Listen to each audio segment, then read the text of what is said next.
xoşbəxt eləyən həyat məni dərdlərə düçar edir. Neçə dağdan daşa soğurub, neçə səhvlərə vadar edir. Gedirəm daha şəhərindən, kədərim sənin öz əlindən. O gözəl yar gedişilə məni şeirimə həmkar edir.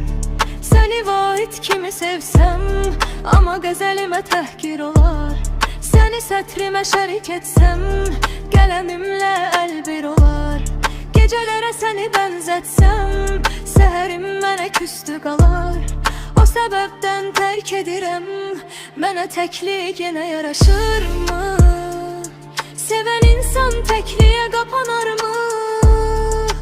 Buraxarmı, yarım buraxarmı? Bəsdir, bu ayrılığın küləyi mənim nəfəsimi kəsdi. Tərsdir, mənə xoşbəxtlik tərsi. Səni xoşbəxt eləyən həyat məni dərdlərə düçar edir.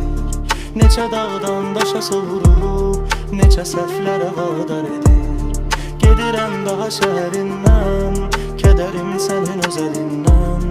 O gözəl yar gedişilə məni şeirimə həmkar edir. Səni xoşbəxt eləyən həyat məni dərdlərə düçar edir. Neçə dağdan daşa soğurub, neçə səhvlərə vadar edir.